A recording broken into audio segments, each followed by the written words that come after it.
Monday. Hope you're all doing fabulous and amazing, of course, on this really beautiful, it is a beautiful, beautiful Monday morning here in the land of Oz. I'm going to tell you, I absolutely love summer.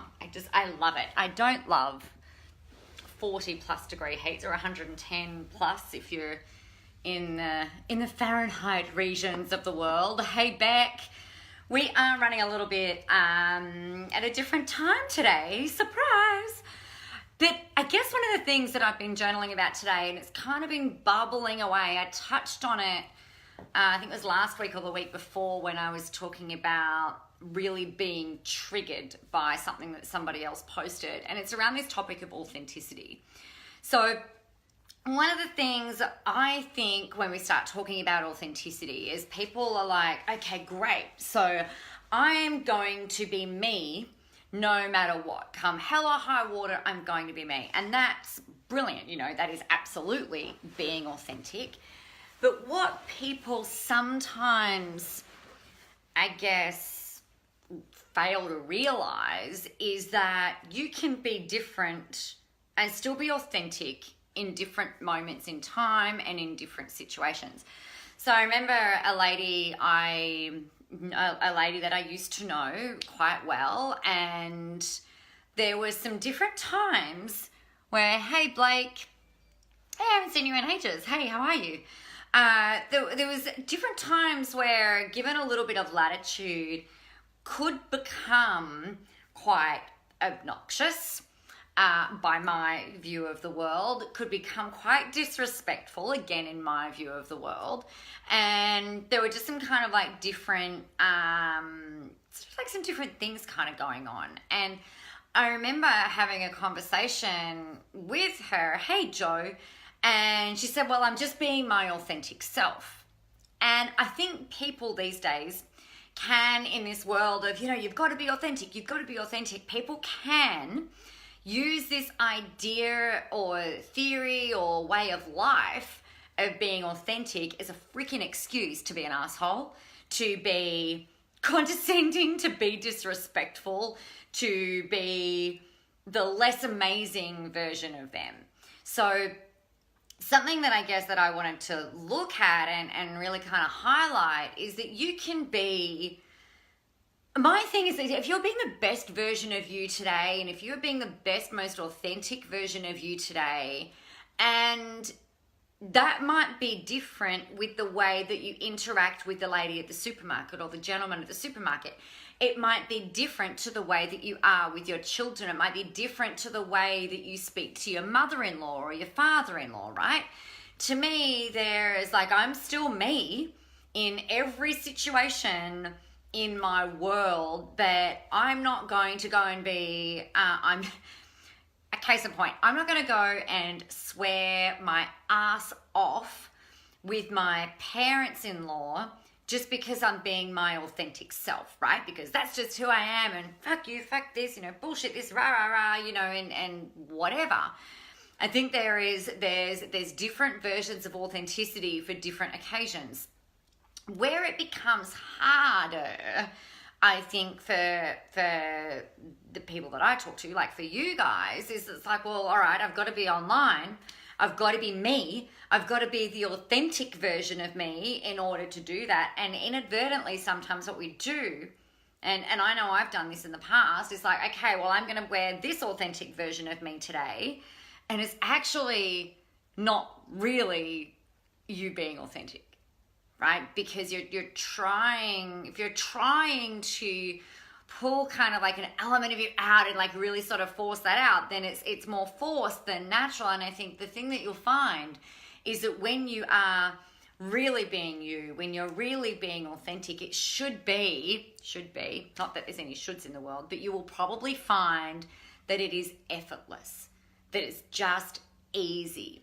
So I went for a walk on Saturday morning. I think I shared with you. No, I don't think I know. I shared with you guys on Saturday afternoon. I ran a live for you after running a training session.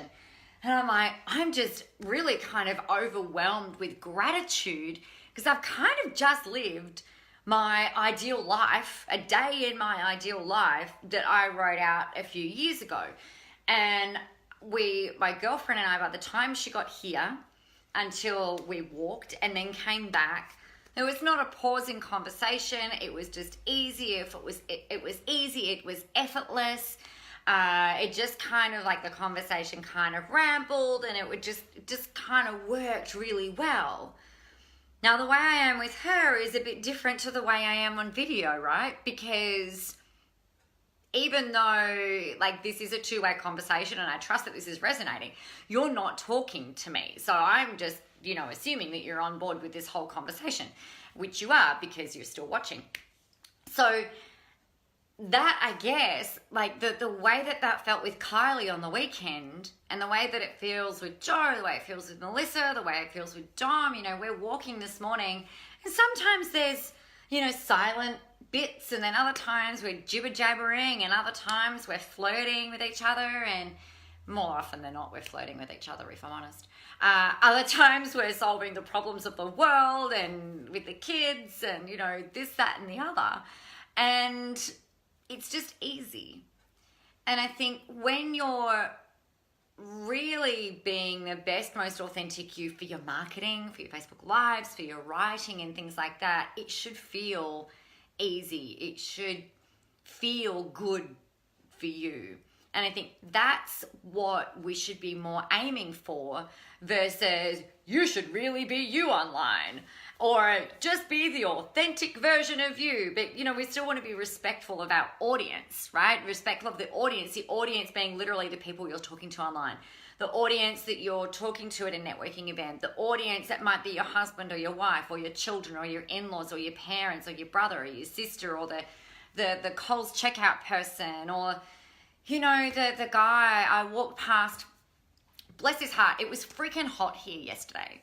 I don't know, like 42 or something. And I said to Dom, like, we've got to do some grocery shopping. You've got to help me out because I fucking hate grocery shopping.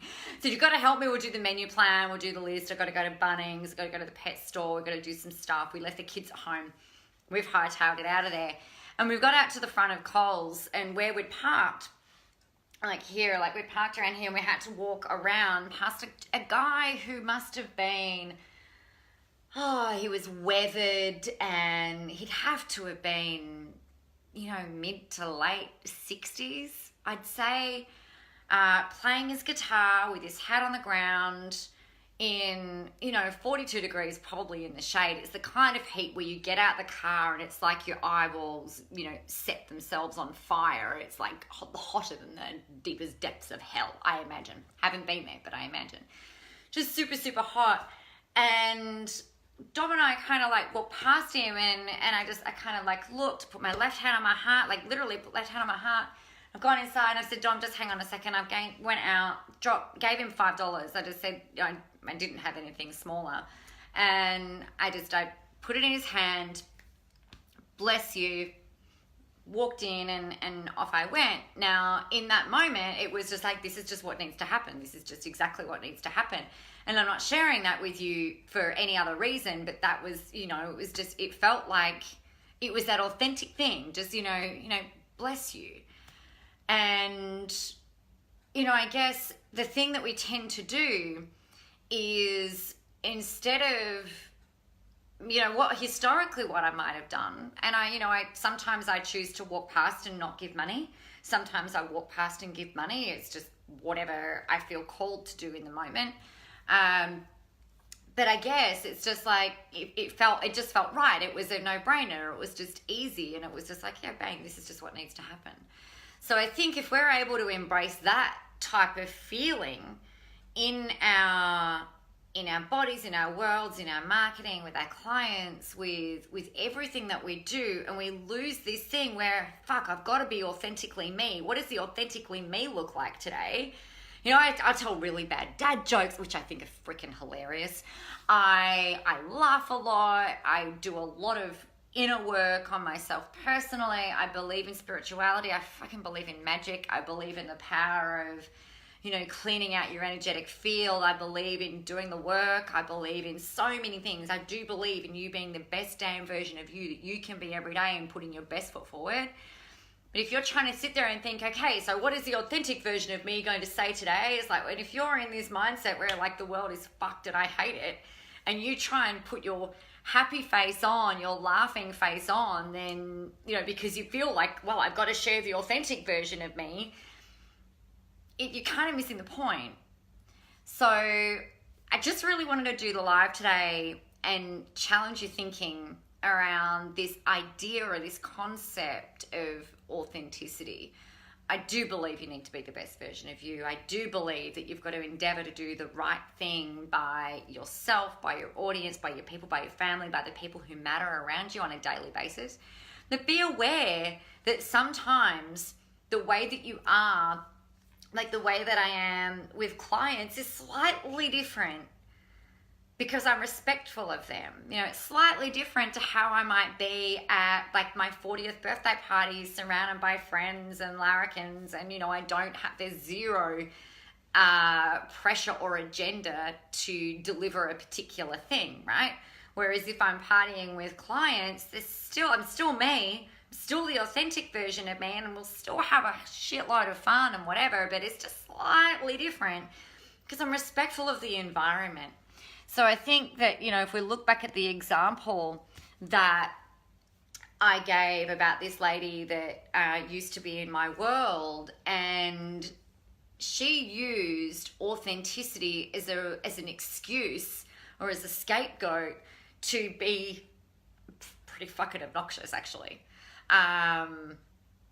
You know, it was just, you know, a few situations that were just completely inappropriate, but, you know, this is the authentic version of me. So I think it's a very immature way of looking at authenticity if you're using it as a reason or as a scapegoat for poor behavior and bad judgment, in my view of the world. Rebecca, we adapt our personalities slightly to suit different situations. I think that's completely normal. It doesn't mean that we aren't being our true selves. Exactly. That is exactly my point. Precisely. So I'm always me. It's just there's different versions of me, right? The roller derby me is a little bit different to the coaching me. The roller derby coach me is a little bit different to the teammate if I'm not coaching or training. You know, it's just we've got to operate a little bit differently and tweak. And I think that's that sign of evolution and maturity within you, if you're able to do that and still feel really aligned and still feel really good about what you're doing and what you're talking about. So excellent. Thanks, Rebecca. You probably summarized that a lot faster than what I did. So that's really that for today. I just wanted to challenge your thinking perhaps around this topic of authenticity. It's been a really big buzzword in the industry over the past few years, you know, that, and, you know, yeah. I think it's an overused word that is often misunderstood and used often as a scapegoat versus as an empowerment thing. So I just thought that I would throw that out there for you today. Okay, cool. So the only other thing I need to let you know, we've got about just over a week for the Queen Code. If you are curious about that, make sure you check out the link. It'd be really awesome to have you guys in there. And it's really, I mean, it ties into this whole piece around authenticity as well. And it encompasses everything that I'm super passionate about, as we've discussed. It's going to be off the charts awesome. Can't wait to do it. A month hanging out, doing all of the things in order to really propel you forward. So I'll pop the link in here later. You are very welcome, Blake. Go rock on, everybody. Get visible, go help some people, but most of all, have fun doing it. Get out there and get on it.